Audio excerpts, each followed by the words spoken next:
로마서 12장 5절 한 절만 다 같이 읽겠습니다. 그와 같이 우리도 여럿이지만 그리스도 안에서 한 몸이요 각 사람이 서로 지체이기 때문이라. 아멘. 자, 오늘 서로 이런 제목으로 다시 한번 또 말씀을 드리겠습니다. 지난번에 말씀을 드렸지만 교회를 하나의 몸이라고 한다면 그 교회 안에 있는 성도들은 뭐라고 할 수 있을까요?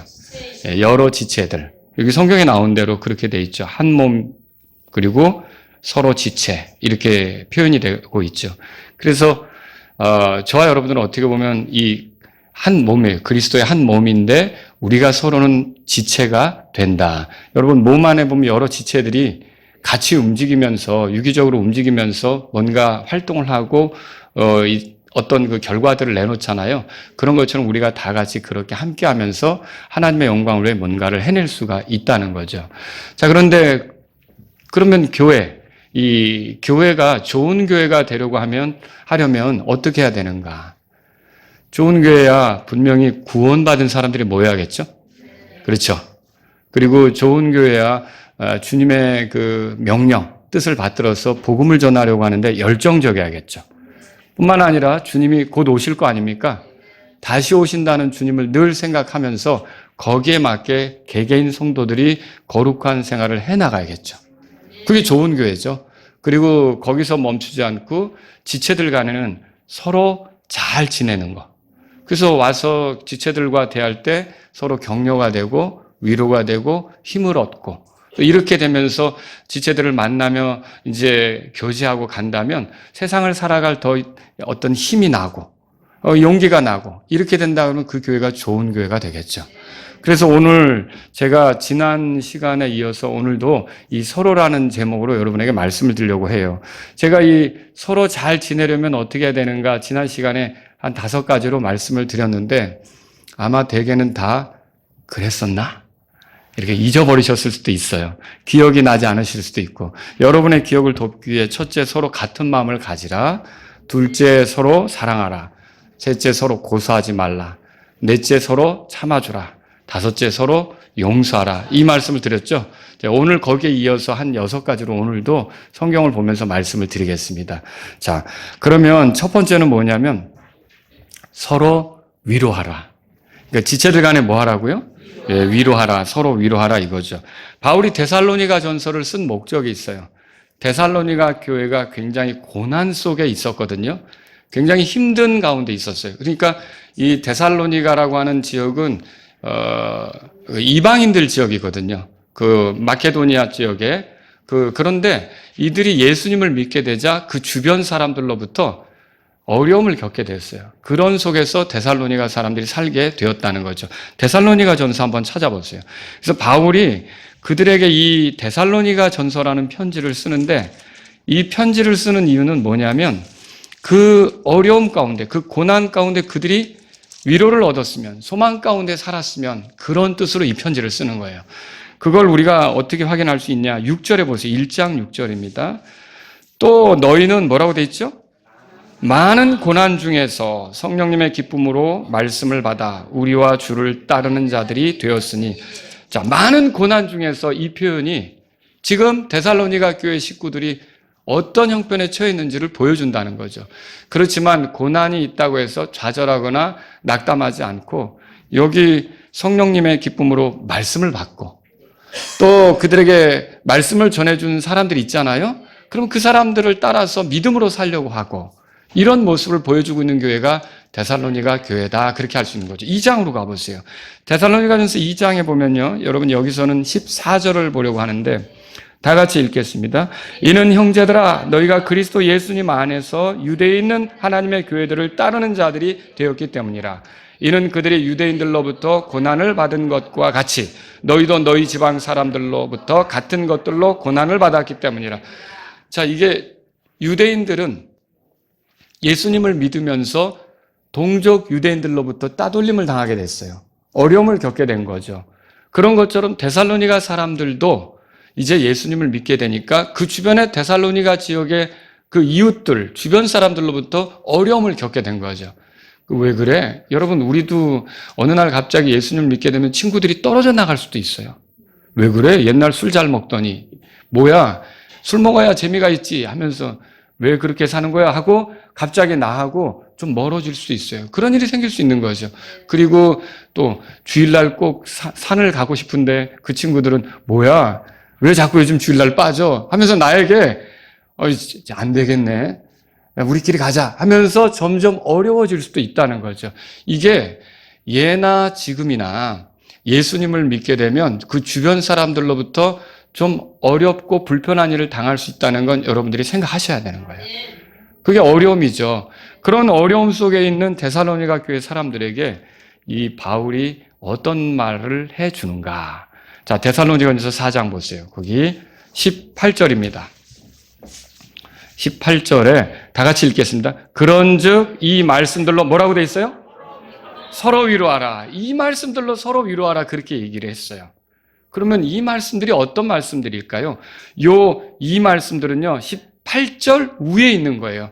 그러니까 13절부터 여러분들이 쭉 이렇게 보면 되겠는데, 자, 너무 어렵다 보니까 뭐 스트레스 받아서 어려움을 겪을 수도 있고, 핍박을 당하면 죽임당할 수도 있고, 그리고 뭔가, 이렇게 그 환경 속에서 짓눌려서 고통을 당하다 죽을 수도 있고, 이렇게 되는 건데, 여러분, 그런데 보세요. 예수님을 믿다가 죽는다. 그 죽은 그리스도인에게는 그게 끝입니까? 아니죠. 그래서 13절에 보시면 여기 형제들아 잠자는 자들에 관하여 너희가 무지하지 않기를 내가 원하노니 이것은 뭐라고 돼 있죠? 아무 소망이 없는 다른 사람들처럼 너희가 슬퍼하지 않게 하려 함이라. 제가 지난주에 장례식을 치르는 데 있어서 우리 임여사 형제님 어머님 이렇게 생각하면 기쁨이 있더라고요. 물론 가족들은 헤어져서 슬픔이 있죠. 서운하죠. 계속 못 보니까 섭섭하잖아요. 우리는 그런 것들을 서로 위로할 필요는 있죠. 근데 우리 어머니께서 아주 고령인 그 연세에 지금부터 한 6년 전? 그쯤? 아마 6년 전쯤? 이렇게 이제 저희 교회에 오셔서 그 여름에 수련회 따라가셔서 복음을 들으시고 침례 받으시겠다고 하시고 믿음을 고백하시고 이렇게 하고서 그 믿는 사람으로서 세상을 떠났으니 여러분 그 죽음이 소망 없는 그런 그 어떤 사람들처럼 마냥 슬퍼할 그런 일은 아니라는 거죠. 왜 그래요? 여러분과 제가 이 본문의 말씀을 통해서 보면요. 죽은 그리스도인은요. 잠자는 자들이라고 표현되어 있어요. 13절에 보세요. 그러나 형제들아 뭐라고 돼 있죠? 예, 잠자는 자들 그렇게 표현되어 있어요. 이게 뭘 얘기하는 겁니까? 잠자는 자들이란 말이? 이거 반드시 깨어날 때가 있다는 거죠. 그렇죠? 여러분 잠자는데 그게 자명종 소리 울리든지 뭐 이렇게 하면 시간 알람 맞춰놓고 하든지 그러면 반드시 일어나는 거 아닙니까? 여러분과 제가 그리스도 안에서 잠자는 자들이라는 말은 이게 죽음으로 끝나는 게 아니라 그리스도인은 반드시 다시 일어날 때가 있다는 거예요. 예수님도 요한복음 6장에서 우리가 발견하는데 여러 번 말씀하셨거든요. 나를 믿는 자는 내가 마지막 날에 다시 일으키리라 이런 말씀하셨다고요. 또 나는 부활이요 생명이니 나를 믿는 자는 죽어도 살겠고 나를 믿는 자는 이제 결코 죽지 않는다. 그렇죠? 이렇게 주님이 말씀하신 것들을 우리가 볼 수가 있다는 거죠. 그리고 또 여기 14절 보세요. 그 그리스도인, 죽은 그리스도인은 어떤 형편이 있는가 볼 때요. 주님과 함께 있다는 걸 알 수 있어요. 14절 다 같이 읽어볼까요? 이는 만일 우리가 예수님께서 죽으시고 다시 일어나셨음을 믿는다면 그와 같이 예수님 안에서 잠자는 자들도 하나님께서 그분과 함께 데려오실 것이기 때문이라. 자, 언젠가 예수님이 오시죠? 여러분, 마라나타. 주여 오시옵소서. 우리가 기다리고 있잖아요. 주님이 오시는데, 근데 여기 성경에 보니까 그분과 함께 데려온대요. 이 데려온다는 말은 같이 있다는 뜻이죠.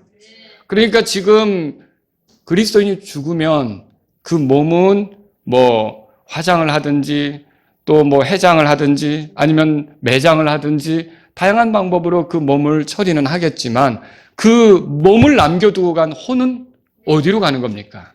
예수님께서 계신 하늘로 가는 거죠. 그리고 그 하늘에 있다가 주님이 이 땅에 다시 통치하러 오셔야 되죠. 그렇게 주님이 오실 때 그들을 데리고 온다고 하는 거예요.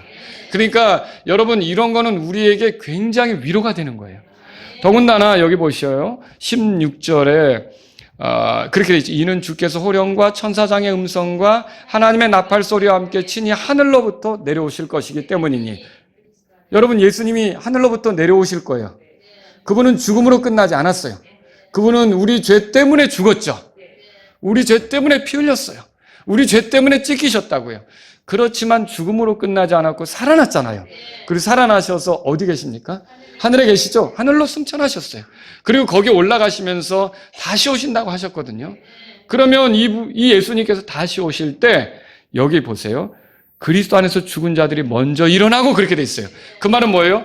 혼은 데리고 오시는데 죽어있던 몸이 있죠? 그게 일어나서 혼과 몸이 만나는 거예요. 놀라운 일 아닙니까? 예, 그걸 지금 우리가 여기서 본다는 거죠. 그럼 이 같은 일이 일어난다면 이게 얼마나 위로가 됩니까? 우리가 살아있다가 주님 오시면 어떻게 될까요? 죽음을 경험하는 게 아니라 우리 몸이 변화되죠. 다시는 죽지 않는 몸, 썩지 않는 몸, 병들지 않는 몸, 영광스러운 몸, 죄를 짓지 않는 몸으로 변화되는 거죠. 17절에 그렇게 말하고 있죠. 다 같이 읽어보겠습니다. 그 후에 살아서 남아있는 우리가 그들과 함께 구름들 속으로 채 올라가 공중에서 주를 만나리라. 그리하여 우리가 항상 주와 함께 있으리라. 그래, 이게 우리가 공중으로 올라가 주님을 만나서 이제 주님과 함께 있게 된다. 그때부터는 주님과 계속 진짜 같이 이렇게 우리가 실질적으로 이렇게 부활하신 주님과 같이 있게 된다. 이걸 성경이 말하고 있는 거죠. 여러분, 이거 놀라운 그런 하나님의 말씀 아닙니까? 이 말씀들로 서로 위로하라는 거예요. 서로 위로하라. 삶이 힘들고 어렵더라도 여러분은 이 말씀들로 위로할 필요가 있어요. 병들어서 고통스러워하는 우리 형제 자매님들, 아니 좀 얼마 못 살 것 같은 그런 형제 자매님들, 그들에게도 이 주님이 죽음으로 끝내는 게 아니라 우리에게 부활을 주실 것이고 우리에게 다시 살아날 수 있게 하신다는 그런 약속들은 위로가 되는 거예요. 여러분, 지금은 무릎 때문에 또 MRI 찍으러 다니고 또 머리가 아파서 또 MRI 찍으러 다니고 뭐 여기는 왜 쑤시는 거야 또 침 맞으러 다니고 막 이렇게 되는데 부활하면 그 몸은 또 MRI가 필요합니까? 아니에요. 부활하면 그 몸은 침 맞으러 다녀야 합니까? 아니죠. 그런 몸이 우리 앞에 기다리고 있다는, 예수님이 오시면 우리가 그런 몸을 얻게 된다는 건 엄청난 위로라는 거죠. 그러니까 손양원 목사님이라고 아시죠? 예, 옥중에 갇혀서 뭐 낮에나 밤에나 눈물 머금고 내 주님 오시기만 고대합니다. 그랬죠? 그 주님이 오신다는 것을 생각하면 많은 위로가 된다는 거죠. 그 힘든 순간에도 주님을 생각하면 위로가 된다는 거죠. 그래서 여러분과 저도 이렇게 우리 주님이 오신다는 마라나타, 이 말씀들로 서로 위로하실 수 있기를 바랍니다. 이게 우리가 해야 될 일이죠. 여러분, 위로라는 건 그런 거예요. 바로 고난 중에 있는 사람에게 필요한 거고요. 성령님을 따르는 거죠. 위로자 누구예요? 성령님이죠. 성령님의 다른 이름을 우리가 위로자라고 하잖아요. 그 위로자 성령님을 따른다면 우리가 서로 얼마든지 위로하며 살 수가 있다는 거죠. 자, 그래서 데살로니가전서 5장 거기 넘어가 보세요. 5장 11절에 1절부터 10절까지 또 이제 주님이 오시는 거에 대해서 말하면서 11절에 다 같이 읽겠습니다. 그러므로 너희가 지금 행하고 있는 대로 너희들끼리 서로 뭐라고 돼 있어요? 예, 서로 위로하고 서로 세워주라. 그래서 여러분과 저는 이제 교회 안에 한 지체들인데 서로 위로하는 사람들이 돼야 돼요. 아무리 힘들고 어려운 것 같아도 이제 우리 주님 오시면 이 모든 고통스러운 것과 이 힘든 것들은 한순간에 끝납니다. 조금만 같이 견딥시다. 조금만 같이 힘을 냅시다. 이렇게 위로하실 수 있기를 바랍니다. 자, 두 번째로 이렇게 교회 안의 지체들은 서로 어떤 일을 해야 됩니까? 지금 읽었죠? 11절에 보시면 서로 위로하고 그 다음에 뭐가 나와요? 예, 서로 세워주라 이 말이 나오는 거예요. 여기서 세워준다는 말은 지식, 특히 도덕적으로 종교적으로 건전한 지식을 주어서 자극해가지고 이들이 더 낮게 생각하도록 돕는 것, 이걸 세워준다 그렇게 말할 수 있어요.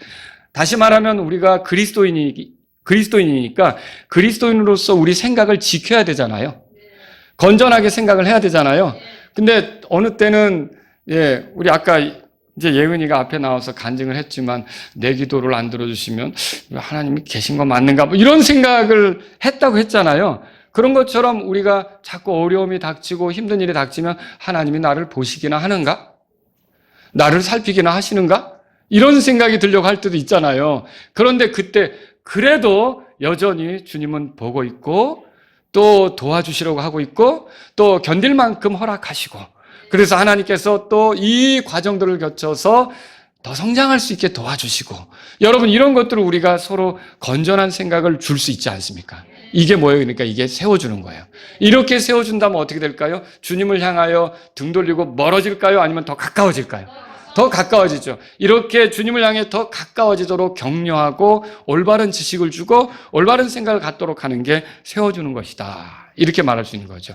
이 세워주는 것에 대해서 이해할 때 여러분이 이제 좀 힌트로 발견할 수 있었으면 하는 게 고린도전서 10장에 나오더라고요. 고린도전서 10장으로 가보세요. 고린도전서 10장. 그래서 우리는요, 교회 안에서 자꾸 서로를 세워주도록 해야 돼요. 깎아내리거나 짓누르거나 무시하거나 이렇게 하면 안 되는 거죠. 자꾸 서로 세워주려고 해야 돼요.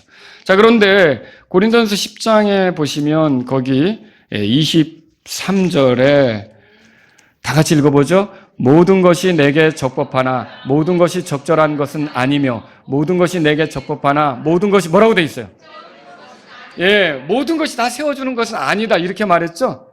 그러면서 바로 뒤에 24절에 뭐라고 말했느냐면요, 이렇게 돼 있어요. 아무도 자기 것을 구하지 말고 오직 각 사람은 뭐라고 돼 있죠? 그래서 세워주는 게 뭐냐면 다른 이들이 잘 되기를 구하며 행동하는 거예요. 저 사람을 모욕 주고 깎아내리고 무시하고 이렇게 하는 게 아니라, 그래서 교회 안에서는 서로 세워주는 게 넘쳐야 돼요. 저 지체가 잘 되기를 내가 마음으로부터 바라고, 물론 뭐 사람이다 보니까 서운한 게 있을 수도 있고 때로는 이해 못하는 것이 생길 수도 있겠죠. 그래서 마음이 힘들어질 수도 있겠지만 어쨌든 주님이 우리가 함께 살아가도록 지체가 되게 한 거 아닙니까? 그럼 이런 지체가 되게 한 사람들끼리는 서로 세워주는 게 필요한 거죠. 제가 오늘 드리는 말씀은 교회사에서만 적용되는 게 아니라 여러분의 가정, 부부 사이에서도 적용될 수 있는 거예요. 부부가 서로 세워주는 거죠. 왜 만났어요? 서로 만나가지고 자꾸 넌 나 때문에 화가는 줄 알아? 하고 맨날 이렇게 깎아내리라고 있는 거예요? 아니죠. 한번 저기 아내한테 이렇게 하면 저녁 밥맛이 달라질 거예요. 내가 당신 때문에 좀 더 이렇게 낫게 됐어. 라고 이렇게, 당신 때문에 좀 더 이렇게 잘 살게 됐어. 이렇게 아내한테 해보세요. 그러면, 어머, 웬일이래? 반찬이 달라져요, 반찬이. 그런데 내가 구해준 줄 알아. 내가 구제해준 거야, 당신을. 이렇게 하면, 그래, 아주 잘났다, 정말. 이렇게 될 수밖에 없는 거죠. 그러니까 서로 어때요? 부부가 세워줘야 되는 거죠. 서로 세워줘야 되는 거죠. 교회도 마찬가지. 지체들끼리 서로 세워주는데, 이건 뭐예요? 각 사람은 다른 이들이 어떻게 된다고요? 잘 되기를 구하라. 이게 다른 이가 잘 되기를 구하는 게 세워주는 거다. 그렇게 말할 수가 있는 거죠. 32절에 보세요. 유대인들에게나 이방인들에게나 하나님의 교회에게나 아무에게나 또 뭐라고 돼 있죠? 어떤 실족거리도 주지 말라. 이게 세워주는 게 뭐냐면 실족거리를 주지 않는 거예요. 그러니까 자꾸 서로 실족거리를 주지 말아야 되는 거죠. 여러분, 말로 실족해 한다, 행동으로 실족해 한다, 태도로 실족해 한다, 그거 상처받아서 나 오늘 예배 드리러 가는데 떨떠름하다, 좀 마음에 걸린다, 자꾸 이렇게 주님으로부터 멀어지게 하면 이거는 세워주는 게 아니라는 거죠. 여러분이 서로를 세워준다면 어떻게 됩니까? 나를 통해서 그 사람이 자꾸 주님께 가까워지도록, 더 다가가도록 그렇게 돕는 게 필요하다라고 하는 거죠. 그래서 여러분 여기 밑에 보세요. 33절에 다 같이 읽겠습니다. 곧 많은 사람들이 구원을 받도록 나 자신의 유익을 구하지 아니하고 많은 사람들의 유익을 구하면서 내가 모든 일에서 모든 사람들을 기쁘게 하는 것 같이 너희도 그렇게 하라. 자, 바울이 사람들을 세워주는데 모든 사람을 기쁘게 하려고 노력하고 있다는 걸 이 구절에서 발견할 수 있어요. 그러면 이 말이, 여러분, 우리가 모든 사람을 기쁘게 하려고 하는데 우리가 모든 사람의 어떻게 보면 그들이 우리의 주인입니까? 아니죠. 우리의 주인은 누구예요? 예수님이시죠. 예수님이세요. 예수님이죠. 우리가 사람들을 맞춰 사는 게 아니에요. 그래서 갈라디아에서는 우리가 사람들을 기쁘게 하면 그리스도의 종이 아니라 그렇게 말하고 있어요. 그래서 그 말만 믿고 나는 교회 다니지만 사람들을 기쁘게 하지는 않아. 이렇게 하면서 여러분들이 내 말로 상처받았어? 나는 기쁘게 하지 않아. 이건 큰 문제죠. 큰 문제죠. 그렇죠? 우리가 주님을 기쁘게 하면 어떻게 될까요? 똑같이 주님이 구원하신 사람들도 기쁘게 하려고 하는 거예요. 그런 뜻으로 여러분 이걸 생각해야 된다는 거죠. 자, 그래서 여러분과 제가 누군가 뒷걸음질 치고 주님께로 가는데 망설이게 하고 이런 실족거리를 주거나 그 기쁨을 앗아가면서 사람들을 힘들게 한다면 세워주는 거는 아니라는 거죠. 여러분 에베소 4장 29절 들어보세요. 부패한 대화는 너희 입 밖에도 내지 말고 오직 세워주는 일에 쓸 좋은 것을 말할지니. 어떤 걸 말하라고요? 세워주는 일에 쓸 좋은 것을 말하라고 말했죠. 이것은 듣는 자들에게 은혜를 끼치게 하려 함이니라.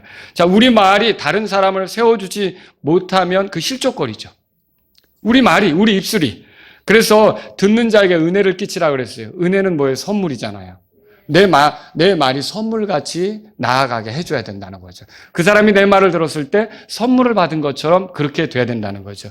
그래서 사실 부부 사이에는 약간의 서로 이렇게 느끼한 그런 말을 섞는 것도 필요해요. 아, 나 그렇게 못해요. 이렇게 하면 여러분 손해라니까요. 그러니까 이거 밥 먹을 때 반찬도 보면, 야, 오늘 진짜 이런 반찬을 어디서 먹냐? 이런 국을 어디서 맛봐? 이렇게 막 하면 아내가 신나서 그렇지! 그렇지! 하면서 다음에 더 맛있게 하죠. 그런데 뭐 했자? 물 가져와! 네가 갖다 먹어! 이렇게 된단 말이죠. 그렇게 되면 서로. 그래서 우리가 이렇게 지낼 때는 어떻게 해요? 이런 대화도 은혜롭게.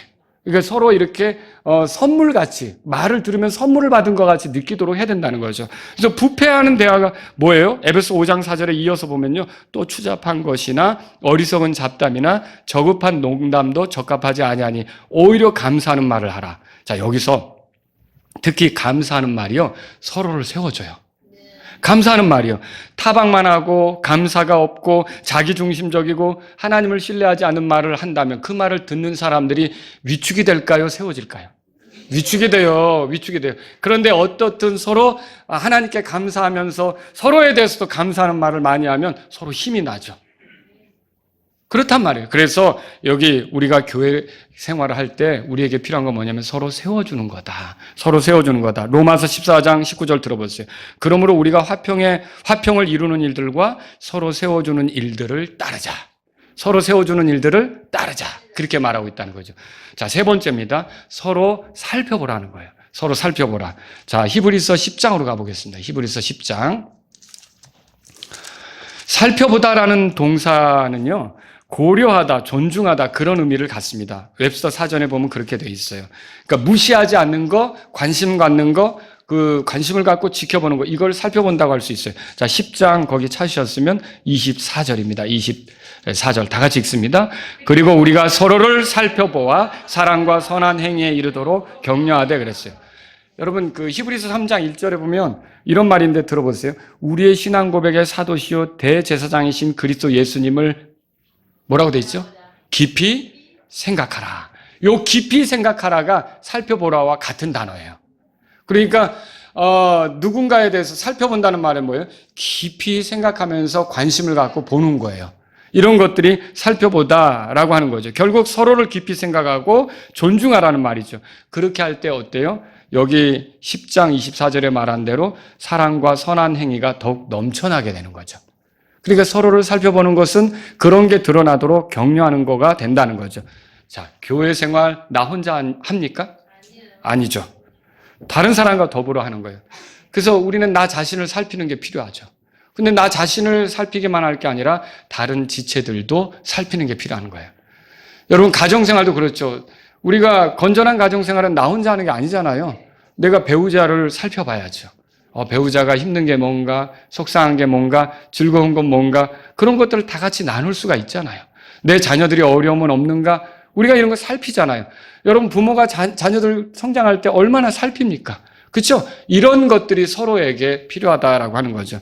그래서 사역자들은 성도의 필요를 이렇게 살필 필요가 있죠. 성도들을 살피고 이렇게 하고요. 또 성도들은 사역자를 존중하고 살필 필요가 있고요. 그리고 교회 기존 성도들은 어때요? 새로운 방문자가 왔죠? 그러면 왔네? 하고 이렇게 해요? 그러면 안 되죠. 살펴야죠. 관심을 갖고 살피고 안녕하세요라고 다가와서 따뜻하게 환영해주고 그리고 4층에서 식사가 있는데 같이 식사라도 좀 하고 가시죠라고 안내도 해주고 그렇죠? 그분이 어색해 한다면 모시고 내려가서 밥이라도 드실 수 있게 먼저 새로 오신 분들은 줄서기 하지 말고요. 힘들잖아요. 줄 서서 먹으려면. 그러니까 먼저 가서 밥 퍼드리면서 같이 또 앉아서 얘기도 해가면서 먹을 수도 있고. 또 계속 오시면 어때요? 어때요? 뭐 불편한 건 없으세요? 라고 물어볼 수도 있고요. 그렇잖아요. 기존 성도들이 이렇게 새로운 사람들을 살필 수가 있다는 거죠. 우리 교회도 지금 이제 오신 지 얼마 안 되는 분들이 있는데 이런 분들에 대해서 살펴주셔야 된다는 거죠. 또 교회 먼저 믿은 사람은 어때요? 이제 막 믿은 초신자들을 살펴줄 필요가 있어요. 이제 막 믿은 사람은 교리적으로 정돈이 안 돼가지고 오락가락 할 수도 있어요. 그건가 이건가 할 수도 있어요. 그러면 어때요? 아이, 아직도 그걸 몰라. 아니, 이제 믿었는데 어떻게 알아요? 그렇게 하면 안 되고 어때요? 다가가서 부드럽게 얘기해주고 그건 이거라고 성경을 찾아 보여주고 이렇게 살피는 게 필요하다는 거죠. 그렇지 않습니까? 집사님들은 어때요? 집사님들이 지체들을 살피는 게 필요하죠. 지체들을 관심을 갖고 살피면서 어려운 지체는 없는지, 또 상담이 필요한 지체는 없는지, 그리고 또 구제가 혹시 필요한 지체는 없는지, 그런 것들이 있으면 또 목사님하고 같이 상의하고, 그리고 교회 다른 성도들하고 같이 기도하자고 하고, 집사님들이 이런 것들을 또 살펴주는 거죠. 그래서 서로 어떻게 하라고요? 살펴라, 살펴보라, 이렇게 지금 지체들 간에 그렇게 하라고 말하고 있다는 거죠. 네 번째로 말씀드릴게요. 서로 어떻게 하냐면요, 권면하라 이거예요. 권면하라. 25절, 히브리서 10장 25절 보세요. 다 같이 읽겠습니다. 어떤 사람들의 습관과 같이 우리가 함께 모이는 일을 패하지 말고 오직 서로 권면하여 너희가 그날이 다가옴을 볼수록 더욱 그리하자. 여기 권면이라는 것은요, 말이나 의견을 통해 좋게 행동하도록 자극하는 거예요. 그러니까 이게 꾸짖는 거가 아니고 이렇게 좋게 말을 해서 더 잘할 수 있도록 자극하는 걸 권면이다, 그렇게 말할 수가 있는 거죠. 목회자의 임무 중에 하나가 이 권면이기도 하고요. 제가 여러분들 이렇게 지나다닐 때마다 꾸짖으면 좋을 것 같아요. 이거 좀 주스세요. 이거 왜 현관에서 이렇게 삐딱하게 서 있어요? 오늘 밥은 왜 이래? 맨날 목사가 돼가지고 그러고 다니면 어떨 것 같아요? 저 혼자 예배드리는 날이 오겠죠. 그죠? 예, 그렇지라 그랬어요. 그렇지라. 그렇죠? 그리고 권면이라는 건 꾸짖는 게 아니고 어떻게 하냐면 좋게 잘 말을 해서 그러니까 더 잘할 수 있도록 자극을 하는 거예요. 그게 권면이란 말이죠. 그래서 디모데전서 4장 13절에 바울이 디모데가 목사 아닙니까? 이 목사에게 이 편지를 쓰면서 이렇게 말하죠. 내가 갈 때까지 읽는 것과 권면하는 것과 교리의 주의를 기울이라. 또 디모데전서 6장 2절에 이런 것들을 가르치고 권면하라. 그리고 또 디모데후서 4장 2절에 말씀을 선포하라. 때에 맞든지 맞지 않든지 긴급히 하고 모든 오래 참음과 교리로 책망하며 꾸짖고 권면하라. 그러니까 목사하는 일이 뭐예요? 권면하는 거죠. 자꾸 좋게 얘기해서 자극해서 더 주님께 가까이 가도록 이렇게 얘기해 주는 거죠. 크레테 교회 목사로 있게 된 디도에게 바울이 디도서를 쓰면서 또 그렇게 말했어요. 목사가 된 디도에게 뭐라 했냐면 자기가 가르침을 받은 대로 신실한 말씀을 굳게 붙들고 반박하는 자들을 건전한 교리로 능히 권면한 자가 되라, 이렇게 얘기했어요. 그리고 또 디도서 1장 9절에 나오는 거예요. 그리고 젊은 사람들을 권면하여 맑은 정신으로 살도록 해야 한다. 그리고 종들을 권면하여 자기 주인들에게 순종하도록 해야 한다. 이렇게 디도서 2장 6절 또 9절 이렇게 보면 어떻게 하든지 권면해서 잘하도록 하라, 이렇게 나온다는 거죠. 여러분, 권면이 목사의 일이기는 하지만 그러면 성도는 할 필요가 없습니까? 성도들도 해야 되는 거예요. 서로 권면하는 거죠. 근데 이제 그래서 이 권면할 때 주의가 필요한 거예요. 이런 권면을 한다고 할 때 신뢰관계가 형성이 안 된 가운데 하게 되면 어떤 일이 벌어집니까? 잔소리나 간섭이나 시건방진 소리라고 이렇게 오해를 할 수가 있어요. 그러니까 서로 권면하는 형편이 되려면 먼저 25절에 권면이 나오죠? 24절에 뭐가 있었어요? 서로 살펴보라가 있었죠? 이렇게 관심을 가지고 서로 돌아본 사람들이 결국은 서로 권면하는 것으로까지 이어질 수가 있다는 거죠. 그래서 여러분과 저는요, 다른 사람에게 권면하기 이전에 서로를 이렇게 관심을 갖고 살피는 것이, 그리고 서로 신뢰관계가 형성이 되면 내가 해주는 말도 고맙게 느껴지거든요. 근데 평상시 별로 인사도 안 하고 별로 얘기도 없다가 내가 권면 하나 하겠는데 그러면 어떻게 할까요? 왜 그러신데? 이렇게 되는 거죠. 그러니까 이게 그런 권면을 하기 전에 어때요? 부드럽게 서로 살피는 것이 필요하다는 거죠. 그래서 우리가 마지막 때 더 권면하면서 갈 필요가 있어요. 히브리서 거의 찾으셨으니까 3장으로 가보세요. 히브리서 3장에 가보세요. 히브리서 3장에 13절에 보세요. 여러분, 인생은 아름다워, 그렇게 노래도 있더라고요. 그리고 인생은 아름다워, 영화 제목도 있고요. 여러분이 살아보니까 인생은 아름답던가요? 인생이 아름다워요? 지금 이게 정말 인생이 자꾸 아름답다고 그렇게 표현을 하려고 뭐 아름답다고 자꾸 애를 쓰고는 있는 것 같은데 실제로 보면 하나님이 빠진 인생은 아름답지 않습니다. 내 인생이 아름답게 된 거는 하나님을 만났기 때문이죠. 예수님이 내 삶에 주로 들어왔기 때문이죠. 내가 죽음 이유가 보장됐기 때문이고 내가 죄들을 용서받아서 하나님과 특별한 관계, 그분이 내 아버지고 내가 그 아들이 되었기 때문에 아름다운 거고 내가 죽으면 지옥으로 떨어지지 않고 하늘나라 갈 수 있기 때문에 아름다운 거지. 그냥 만약에 예수님을 몰랐다면 도대체 이 인생은 뭘까? 여러분 그런 생각 해보세요. 열심히 돈 번다고 노력해요. 그래서 정말 어떤 분이 그런 얘기를 했어요. 처음에 이런 얘기하면 우리 형제들이 그 얘기는 하지 말라고 그랬는데 오늘만 이해해 주세요. 예, 우리 어려운 시절에는요 화장실이 집 안에 없었어요. 밖에 있었어요. 그렇지 않습니까? 여러분은 좋은 데 사셨는지 모르겠지만 그러면 동네 공동 화장실이 있으면 거기 아침마다 다 만화 찢어가지고 신문지 찢어가지고 줄 서가지고 받는, 아유 어르신 안녕하십니까? 다 줄 서가지고. 그런데 열심히 벌어가지고 집안에 화장실이 생긴 거예요. 집안에. 그거 얼마나 좋아요. 근데 집안에 화장실이 씻는 것까지 또 생긴 거예요. 돈을 벌어서. 그러더니 조금 더 돈을 벌어가지고 화장실이 또 이제 아주 그냥 욕조까지 있는. 그래서 제가 어떤 분하고 교제를 하는데 그분이 그래요. 욕조에서 물 담그고 이렇게 누워있는 그런 집에서 살아봤으면, 제가 젊을 때 어떤 청년하고 교제를 하는데 그분이 그런 얘기를 하는 경우를 들었어요. 그 집에서 못 살고 있다는 뜻이죠, 지금은. 근데 여러분, 욕조도 있는 그런 화장실이 있을 거 아니에요. 근데 또 화장실이 2개까지 생겼어요. 그 화장실이 2개 있는 그런 집에 사는 거예요. 그런데 이런 화장실 2개쯤 왔으면 여러분 다 놓고 갈 때가 이제 오는 거예요. 결국 화장실 넓혀가다가 인생 끝나는 거죠.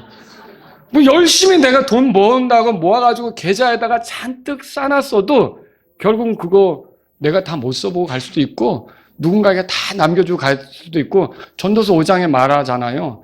빈손으로 왔으니까 빈손으로 가는 거죠. 태어날 때 뭐 가져왔어요? 지금 입고 있는 거 가져오셨어요? 아니잖아요.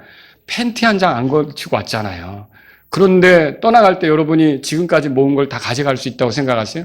아니잖아요. 우린 다 놓고 갈 수밖에 없어요. 인생이 아름답다? 예수님 모르면 아름다운 거 아닙니다. 그래서 예수님을 믿으셔야 돼요. 예수님을 알아야 돼요. 예수님과 가까워져야 돼요. 예수님이 왜냐하면 우리를 만드셨고 우리가 이렇게 살아볼 수 있도록 기회를 주셨고 우리를 구원해 주시는 분이기 때문에 예수님을 만나면 삶이 행복하다 노래할 수 있어요. 그러나 그렇지 않다면 인생은 아름답다? 너무 많은 죄의 유혹거리가 있는데요. 이거 어떻게 아름답다고 얘기해요? 히브리서 13장 13절 보세요. 그래서 우리가 속지 않아야 돼요. 13절 다 같이 읽습니다. 오직 너희 중에 어느 누구도 죄의 속임수를 통해 강팍하게 되지 않도록 오늘이라 불리는 동안 날마다 서로 권면하라. 날마다 서로 권면하라. 이 세상으로부터 오는 죄의 속임수가 많이 있잖아요. 거기에 빠져서 거기에 한눈 팔아서 거기에 정신 못 차리고 살아가다가 여러분 이게 전부가 아니라 끝이 있는데요. 우리 주님 만나야죠. 주님 만나야죠. 끝이 있는데요. 이게 세상이 좋다, 즐겁다 거기에 빠져가지고 오시는 주님 생각하지 않고 살면 여러분 나중에 당황스러울걸요. 그렇게 되지 않으려면 서로 권면해서 어떻게 하자는 거예요? 정신을 차리고 오시는 주님 맞이하도록 그렇게 하자 이 소리죠. 여러분 마라나타 우리 교회 이름 좋죠? 주님이 오시는 거예요. 곧 주님이 오신다 그러면 여러분이 조금 힘들어하는 사람 또 세상적으로 빠져있는 사람 살살 잘 권면해서 우리 정신 차리고 갑시다. 주님 곧 오십니다. 이러고 있을 때가 아닙니다. 자다가 깰 때가 되었습니다. 우리 주님께서 곧 몸의 구속을 허락하실 때가 다가옵니다. 여러분이 그렇게 권면하면서 갈 수 있기를 바랍니다. 마지막으로 하나는 뭐냐면요. 서로 가르치고 훈계하라는 거죠. 골로새서 3장 보세요. 골로새 3장. 골로새서 3장 보세요. 16절입니다. 자, 가르치고 훈계하라. 그렇게 돼 있어요. 16절 다 같이 읽습니다.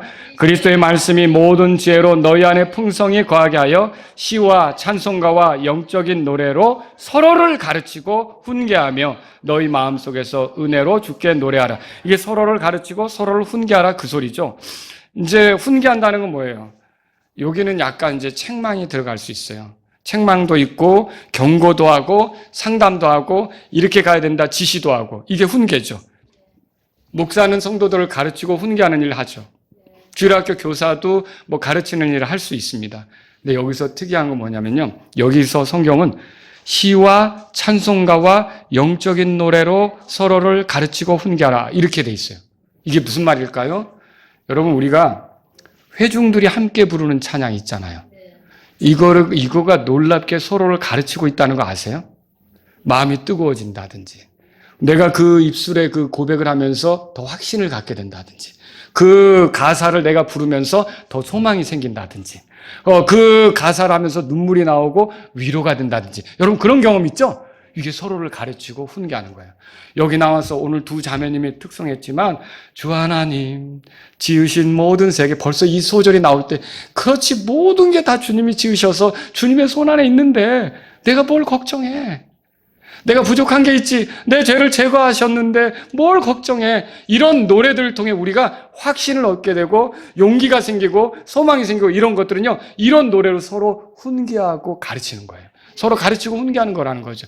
그래서 여러분들이 특성을 좀 하셔요. 알겠죠?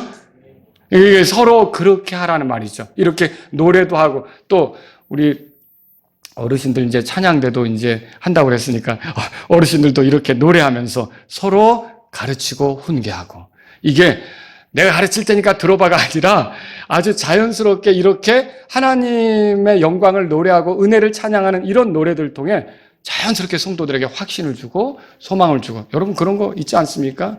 예전에 우리 이상재 집사님, 고 이상재 집사님 뭐 또 그 임영희 성도님 같이 이렇게 찬양을 드리면 뭐 약간 그 박자나 이런 게 틀릴 수도 있지만 그죠? 그렇지만 그 앞에 나와서 이렇게 그 노래를 하면 그게 저한테 얼마나 가르치고 훈계가 되는지. 아멘. 아멘. 여러분 그런 경험 있지 않습니까? 그래서 우리는 서로 그렇게 해야 된다는 거죠. 그래서 저와 여러분들은요 이렇게 서로 이렇게 훈계하고 가르치는 게 필요하다라고 하는 거죠. 자 그리고 하나 더 있었네요.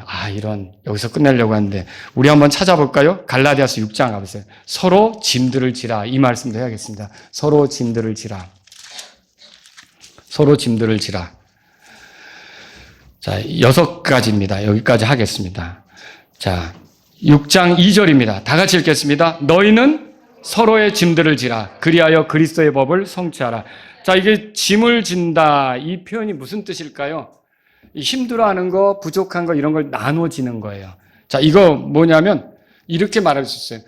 우리가 교회 지체로서 살아가면서 주님께 헌신하잖아요. 그리고 성도들을 세우고 섬기잖아요. 근데 그러다 보면 사람이기 때문에 실수가 나오죠. 부족함이 나오죠. 잘못하는 것도 나올 수 있다고요. 자, 그럼 그럴 때 우리가 어떻게 될까요? 서로 짐을 진다는 게 뭘까요? 그런 잘못, 그런 부족함이 표가 나지 않도록 내가 그걸 메꿔주는 역할, 그걸 도와주는 역할을 하는 거죠. 예를 들어서 아내가 몸이 불편하다. 그러면 아내가 좀 불편하면 남편이 어떻게 될까요? 집안에 들어갔더니 이게 뭐야?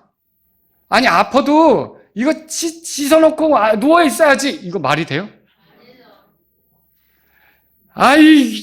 이게 사람이 그래요. 젊을 때는 막 어디 아프다 그러면 결혼 초창기는 막 약국 찾아다니고 막 이렇게 하고요. 병원 예약해놨다고 그러고요. 지금 한 10년 정도 지나면 아파서 누워있으면 설거지하고 누워있어야지. 집안 꼴이 뭐야. 이거 돼요? 안 되죠. 여러분 그거 안 되는 거예요. 그러면 남편이라도 팔을 걷어붙이고 하면 어때요? 표가 안 나잖아요. 뭔가 집안이 여전히 깨끗하고 잘 돌아가는 그런 모습이 나오잖아요. 서로 짐을 진다는 건 그런 거라는 거죠. 교회에서도 마찬가지예요. 이 지체들 간에 서로 부족한 게 드러났을 때 그게 표가 나지 않도록 서로 메꿔주는 거예요. 그게 그렇다면 내가 하지. 그 사람이 못한다면 내가 대신 메꿔서 그게 표가 나지 않게 하지. 이게 서로 짐을 지는 거죠. 그래서 여기 2절에 보면 그리스도의 법을 성취하라 그랬어요. 그리스도의 법은 뭐예요? 내가 너희에게 새 명령을 주노니 서로 사랑하라. 그거 성취하는 거라는 거예요. 그러면 여러분 예수님이 어떤 일을 하셨어요? 십자가에서 죽으셨죠. 근데 왜 죽으셨어요? 힘없어서? 뭐 잘못해서? 왜 죽었어요? 나를 사랑하셔서 그랬죠. 나의 죄 때문에 죽었죠. 나의 죄 때문에 내가 벌 받아야 되는데 예수님이 대신 벌 받겠다고 그거 한 거 아니에요. 그러면 그건 뭐예요? 내게 죄가 많지만 이 죄로 인해 내가 부끄러워지지 않도록 이 죄가 어떻게 드러나서 밝혀져서 이 죄 때문에 고소당하고 정죄받고 막 이렇게 되지 않도록 이 죄 때문에 그렇게 어려움 당하지 않도록 죄를 짊어지고 예수님이 십자가에서 대신 짐을 지신 거 아닙니까?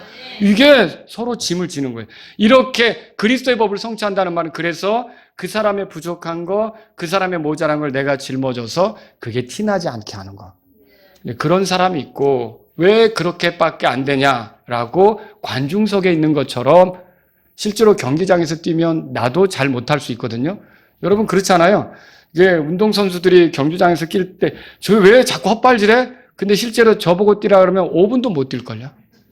그렇잖아요. 근데 관중석에서 보면 또 그게 내려다보면 또 잘 보여요. 그게 우리의 심정이 그러면 안 된다는 거죠. 내가 그 사람의 부족한 걸 어떻게 해요? 메꿔주고, 이렇게 어떤 보살펴줘서 이게 티나지 않게 하고, 이런 것들이 서로 짐을 지는 것이다. 이렇게 정리하셔야죠. 오늘 저는 서로가 어떻게 돼야 되는지 살펴봤습니다. 서로 위로하라. 따라서 서로 위로하라. 서로 세워줘라. 서로 살펴보라. 서로 권면하라. 서로 가르치고 훈계하라. 서로 짐들을 지라. 네, 이거는요, 이게 교회에서만 할 게 아니라 가정에서도요. 부부간에서도요. 우리 자녀들과 나 사이 또는 아버지와 어머니와 나 사이 이거 서로 짐을 지는 게 필요하고 서로 세워주는 게 필요하고 서로 위로하는 게 필요하고 이런 거라는 거죠. 정말 아내들이 어쩌면 듣고 싶은 얘기가 그런 것일 수도 있어요. 한번 손 따뜻하게 잡아주면서 고마워. 많이 힘들었지. 그 위로가 그렇게 힘든가? 남자가 어떻게 그런 말을 해요? 남자는 입이 없어요? 하나님이 입을 만드셨잖아요. 그러니까 아내가 힘들어하는 걸 보면 붙잡고 고마워. 참 고생했어. 어려웠지? 힘들었지? 여러분, 이걸 왜 못하냐는 거죠. 이렇게 해서 서로 할 때, 그러면 아내가 집어쳐. 이렇게 했어요? 당신도 집안 살리느라고 고생 많았지. 이렇게 얘기하겠죠. 그죠? 그러니까 서로 이렇게 해야 된다는 거죠. 자, 이 명령들을 존중하고 지키려면, 여러분, 제가 서로 이런 얘기 했는데, 이거 교회 생활이 필수예요. 혼자 신앙생활 하면서 이거 할 수 있어요? 그러니까 나는 예수님을 믿지만 교회는 안 나가. 이거 할 수 있어요? 못해요? 절대 못하는 거죠. 그러니까 그게 자기 혼자 잘난 척하고 똑똑한 척하는 거지. 예수님은 지금 지난주에도 제가 5개 얘기했고 오늘도 6개를 얘기했는데 서로 이렇게 해라. 서로 이렇게 하라. 서로 이렇게 하라는 것은요. 혼자 교회 안 나가고 신앙생활하면서 할 수 있어요? 못하죠. 이거를 실제로 해보려면 교회 생활 필수입니다. 그래서 여러분과 제가 육체 연습도 약간 유익이 있겠지만 경건의 연습이 유익하다는 걸 알고 교회 생활에서 이 서로 해보라는 거를 해볼 필요가 있어요. 자꾸 해보다 보면 또 자연스럽게 되고요. 그래서 저와 여러분들이 교회가 없다면 이런 생활을 해볼 수가 없다는 걸 알고 나에게 주신 교회 안에서 오늘 내가 이 말씀들을 한번 해봐야겠다. 그런 마음을 가지시기 바랍니다. 이렇게 하면서 교회 생활에 헌신하는 거예요. 그럴 때 여러분들이 이게 달리 좋은 교회라고 느끼는 게 아니라 내가 좋은 성도가 되면서 좋은 교회구나 도 느껴지게 되는 거죠. 여러분들이 그렇게 주님의 교회를 섬기는데 서로 지체들을 섬기는데 헌신하실 수 있기를 바랍니다. 다 같이 일어서시겠습니다. 오늘 이 말씀을 들으신 여러분 가운데 하나님 아버지 이렇게 지체가 되었다면 서로 거리를 두고 지켜만 보는 게 아니라 다가가서 서로 위로하고 또 서로 세워주고 서로 살펴주고 서로 짐들을 지고 이렇게 하는 건데, 제가 이런 생활을 할 수 있도록 성령님께서 저를 인도해 주시고 지혜 주시기를 원합니다. 이런 분이 있다면 이 시간 주님 앞에 나아가십시오. 주님, 제가 교회 생활하는 데 있어서 하나님 좀 더 지혜롭게 하면서 지체들을 강하게 하는, 지체들을 견고하게 하는, 지체들을 세워주는 그런 그리스도인이 되기를 원합니다. 이런 분이 있다면 이 시간 주님 앞에 나아가십시오. 마라나타 침례교회가 정말 주님이 기뻐하시는 좋은 교회로 드러나고 이 교회에 속한 분들이 영적으로 크게 유익을 누릴 수 있게 되기를 바란다면 이 시간 주님 앞에 나아가십시오.